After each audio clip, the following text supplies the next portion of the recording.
नमस्कार दोस्तों, मैं हूं सुरजीत शाह और आप देख रहे हैं workervoice.in। दोस्तों, आपके सामने दो सवाल लगातार पिछले तकरीबन 3 से 4 दिन से आ रहा है। एक तो सवाल ये है कि क्या सहारा इंडिया को बैंक का लाइसेंस मिलने जा रहा है, और दूसरा सवाल जो है अहम, जिसमें ये बताया जा रहा है कि अब सहारा इंडिया का जो भुगतान है उसके ऑफिस से होगा।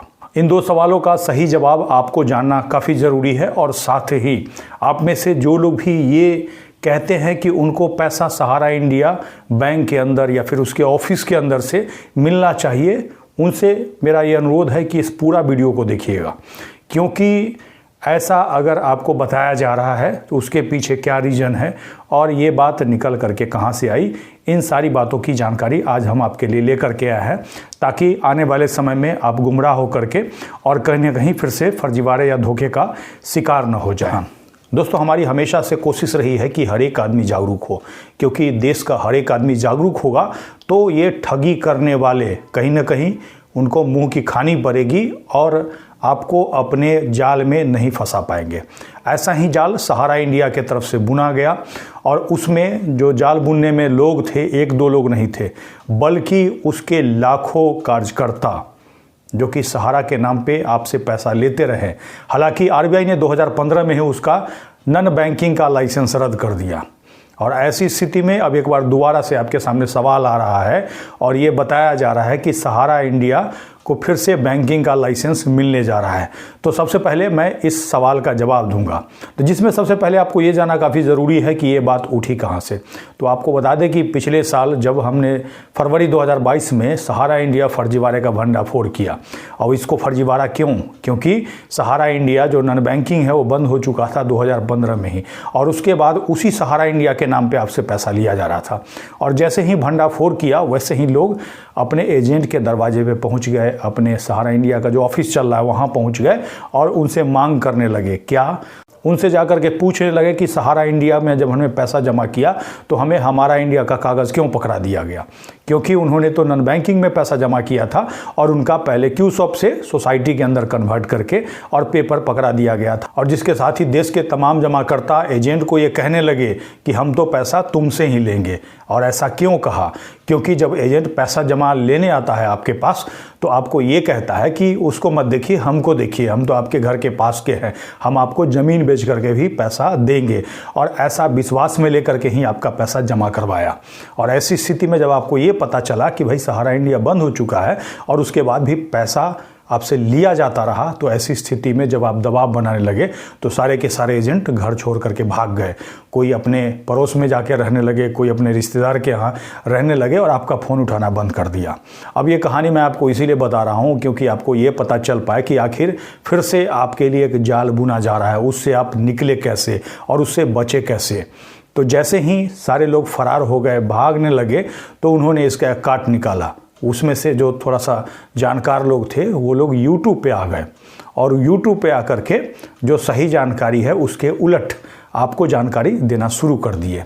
धीरे धीरे एक तरह से सहारा इंडिया के पक्ष में वो IT सेल का काम करने लगे, और धीरे धीरे आपको गलत सलत जानकारी प्रचारित करने लगे। और उनकी अगर आप संख्या जा करके देखिएगा तो YouTube पे तकरीबन 100 से 500 के करीब है, जो कि एक आदमी कोई एक चैनल बना रखा है, किसी ने 2 चैनल बना रखा है, किसी ने 3 चैनल बना रखा है, और हर रोज़ 2-3 वीडियो डाल करके उल्टा पुल्टा कुछ से कुछ आपको बताता है।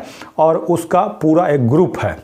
एक न्यूज़ अगर फैलाना हो, चाहे वो झूठ हो या सही हो, तो वो सब मिल करके फैलाता है। उसी में से कुछ लोगों ने आपको ये भी बताया था कि दिल्ली आंदोलन का असर हुआ और राजनाथ सिंह सपना राय से मिलने पहुंचे। अब सरकार जो है दबाव में है, अब आपका पैसा मिलेगा। यही नहीं, बल्कि बीच में ये भी आया कि नेताजी सपना राय से सीधा बात कर रहे हैं। उसके बाद आप सुनिएगा तो आपको और हैरानी होगा। अभी अमित शाह जी, जो कि कोऑपरेटिव मंत्रालय का जो CRC बिल्डिंग है उसका उद्घाटन कर रहे थे, उसका एक छोटा सा क्लिप आपको दिखा करके ये दावा किया जा रहा है कि सहारा को बैंकिंग का लाइसेंस मिलने जा रहा है। ऐसा मैं इसीलिए कह रहा हूँ क्योंकि अमित शाह जी ने सहारा के बारे में मात्र 3 लाइन बोला है, और वो भी भुगतान के बारे में, और जिसकी जानकारी हमने पहले ही आपको दी है। अगर आपने उस वीडियो को नहीं देखा है तो यहाँ पे आई बटन पे क्लिक करके देख सकते हैं। लेकिन उसमें ऐसा कभी नहीं कहा या फिर कहीं नहीं कहा है कि सहारा इंडिया को बैंकिंग का लाइसेंस मिलने जा रहा है। और अगर बैंकिंग का लाइसेंस भी मिलेगा तो अमित शाह जी नहीं देंगे, उसके लिए आरबीआई वित्त विभाग की तरफ से कोई नोटिफिकेशन जारी होगा, कोई न्यूज़ जारी होगा, और इस तरह का कुछ नहीं होने जा रहा है, क्योंकि सहारा इंडिया ने फ्रॉड किया था और इसी के लिए उसका लाइसेंस ही रद्द कर दिया। तो ऐसा अगर आपको कोई कह रहा है या फिर किसी एजेंट को ऐसा दिलासा दे रहा है कि उसको फिर से सहारा इंडिया के अंदर नौकरी मिल जाएगी, फिर वो एजेंटी का काम करने लगेगा, तो इस भ्रम में ना रहें। इसके बाद दूसरा जो सवाल है कि सहारा इंडिया के जमाकर्ताओं का पैसा क्या उसके ऑफिस से मिलना चाहिए या फिर मिलने वाला है, तो इसके लिए मैं आपको क्लियर कट बता दूं कि ऐसे भ्रम में ना रहें। अगर ऐसा आपको कोई कह रहा है तो आपके साथ धोखा कर रहा है, और साथ ही एजेंट से और सहारा के जो ऑफिस में जो बैठे लोग हैं उनसे सावधान रहे। कहीं ना कहीं आपका वो ओरिजिनल पेपर ठग लेंगे या फिर आपसे कोई पेपर साइन करा लेंगे कि हम पैसा पा गए, और ऐसा करके वो सरकार को दिखा देंगे, तो कहीं ना कहीं बिना दिए हुए ही आपका पैसा गोल हो जाएगा। इस बात को ध्यान रखिए, जैसा कि मैं पहले से आपको कहता आ रहा हूं। और आप में से जो लोग ये कह रहे हैं कि भाई हमको ऑफिस से ही पैसा मिलना चाहिए, तो कहीं ना कहीं या तो वो एजेंट हैं या तो फिर इस जो फर्जीवाड़ा हुआ है इससे कहीं ना कहीं अनजान है, इसीलिए ऐसा बोल रहे हैं। आपको बता दें, जब माननीय सुप्रीम कोर्ट ने 2012 में सेबी के पास आपको क्लेम करने के लिए कहा था, तो उस समय भी आपको इन्हीं लोगों ने सेबी के पास क्लेम नहीं करने दिया, और आपका ओरिजिनल पेपर कहाँ जमा करा लिया, ऑफिस में जमा करा लिया, और आपको दूसरा पेपर पकड़ा दिया, यानी कि आपका कन्वर्ट कर दिया। तो ऐसा इसीलिए मैं कह रहा हूं कि ऐसे झांसे में ना आए। तो इसीलिए मैं सभी लोगों से अनुरोध करूंगा कि इस तरह का कोई भी वीडियो देखिए तो उसको शेयर मत कीजिए, क्योंकि आप शेयर नहीं कीजिएगा, लोगों तक पहुंचेगा नहीं, वायरल नहीं होगा, तो वो लोग इस तरह का वीडियो नहीं बनाएंगे। और ऐसा क्यों किया जा रहा है? तो ऐसा इसीलिए किया जा रहा है क्योंकि वो एजेंट है, वो चाहते हैं कि जिन लोगों के पास भी पैसा बकाया का रसीद है वो कहीं ना कहीं जमा हो जाए, और ताकि उनका पिंड छूट जाए। और ऐसा ही स्थिति पैदा करना चाहते हैं, आपको धोखे में रखना चाहते हैं, जो पहले आपको प्रिंट मीडिया ने किया था, और वही अब यूट्यूब पे आकर के ये लोग गंद फैला करके आपका पैसा कहीं ना कहीं पचा लेना चाहते हैं, फंसा देना चाहते हैं। तो दोस्तों, अंत में मैं आपसे यही अनुरोध करूंगा कि अभी तक आपने अगर क्लेम नहीं किया है सहारा रिफंड पोर्टल पे, तो क्लेम तब तक नहीं कीजिए जब तक सरकार की तरफ से कोई नोटिफिकेशन नहीं आ जाए, या फिर सुप्रीम कोर्ट के अंदर जो सुनवाई होनी है उसका कोई निचोड़ नहीं आ जाए कि भाई सरकार वहां पे जाकर के क्या कहती है। लेकिन उससे पहले हम आपसे अनुरोध करेंगे कि अगर आपने प्रधानमंत्री को पत्र नहीं लिखा है तो जल्द से जल्द पत्र लिखिए। और पूछेगा जो कैसे पत्र लिखेंगे, तो नीचे वीडियो के डिस्क्रिप्शन में आपको पत्र का PDF का जो लिंक है वो मिल जाएगा। सीधे उसको डाउनलोड करना है, उस पर साइन करना है, अपना पता लिखना है, रजिस्टर्ड पोस्ट या स्पीड पोस्ट से भेज देना है, उसी में पता लिखा हुआ है। आप चाहे तो वैसा ही देख करके खुद से भी लिख सकते हैं।